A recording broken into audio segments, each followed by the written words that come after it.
Halifan sözlerinin mis olur diyen aydınlaydık veren mi?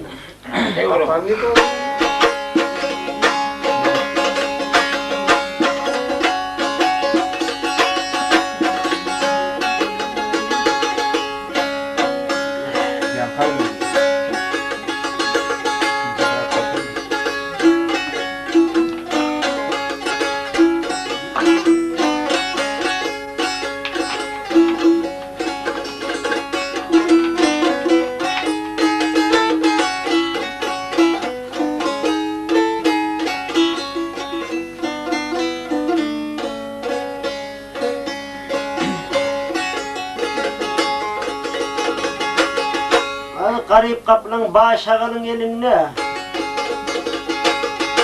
Ay garip kaplan başağılın eline şağal tomoşolu artlan yas olur.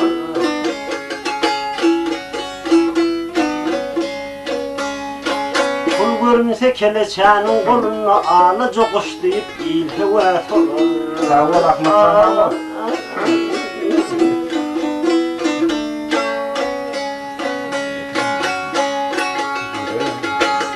Ay hiç kim begilik etmez berim vermese diyimin eşitmesem gözüm görmese.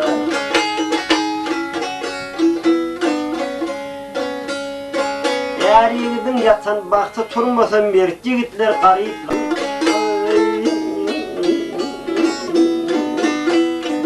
Ay sağ ol da. Ay garibe diyerler divane deli. Deli sağdır bolsa kolunu mali.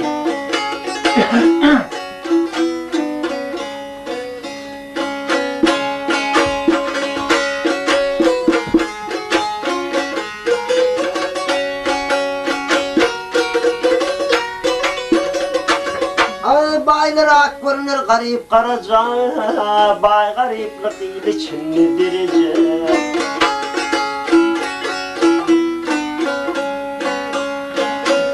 İkbal yigitten kaçta irece dostu düşman bulup düşman dost olur.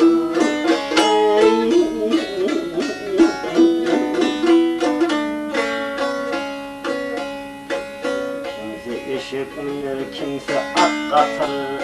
Sarcanın dini yok bugünü getirir.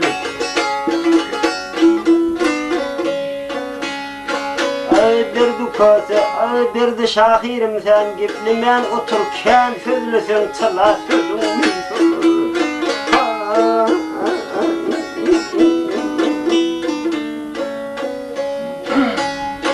Dağın mis olur.